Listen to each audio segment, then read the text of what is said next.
Chers amis, bonjour à tous et à toutes et bienvenue à notre rendez-vous quotidien consacré à la méditation de la parole de Dieu.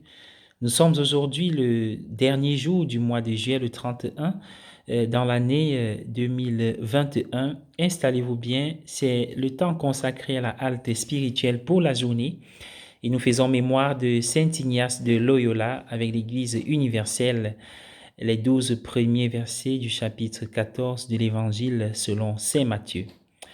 Nous avons dans plusieurs églises de belles mosaïques représentant Jean le Baptiste baptisant Jésus. Quelques années après cet événement, tous deux ont été mis à mort par le pouvoir de Rome. Jésus a été crucifié sur ordre de Ponce Pilate, le gouverneur romain de Judée de l'époque, et Jean-Baptiste a été décapité par Hérode Antipas, un souverain local qui dirigeait la Galilée pour le compte de Rome.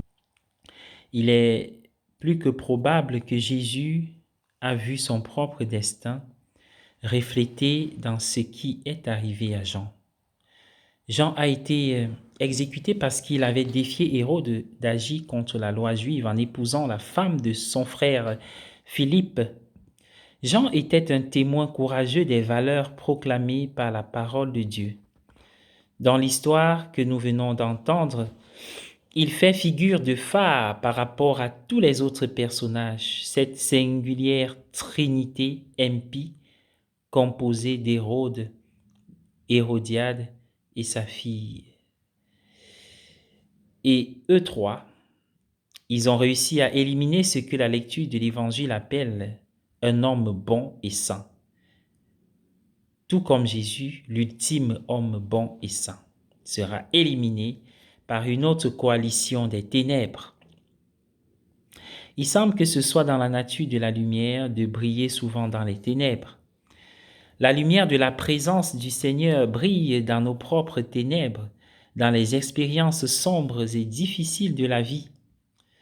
Jean-Baptiste est une grande source d'inspiration pour nous qui devons laisser briller la lumière de notre foi, la lumière de l'Évangile, même lorsque ce n'est pas populaire ou pratique de le faire.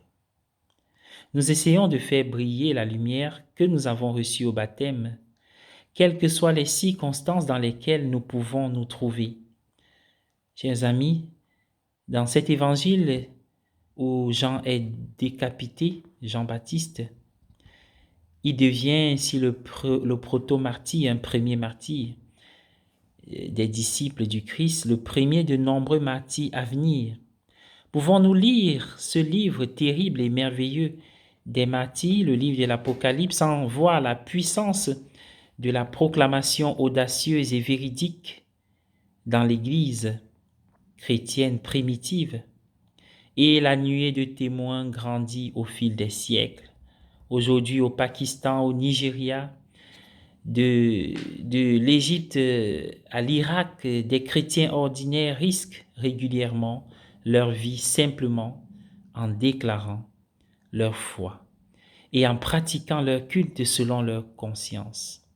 Ils marchent sur les traces de grands martyrs de la tradition depuis Étienne, Pierre et Paul, jusqu'à Miguel Pro qui criait « Viva Cristo Rey » à ses bourreaux, Martin Luther prenant la balle d'un assassin parce qu'il insistait pour être un tambour majeur de la justice du Nouveau Testament, jusqu'à Franz Jagerstätter, Dietrich Bonhoeffer et Edith Stein, défiant jusqu'à leur dernier souffle les mensonges du nazisme.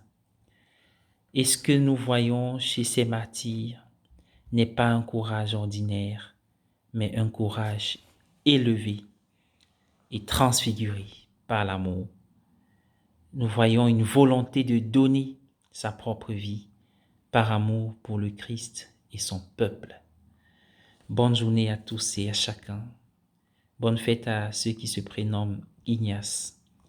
Bon week-end dans la force de la foi et du témoignage de cette foi contre vents et marées. La lumière brille dans les ténèbres.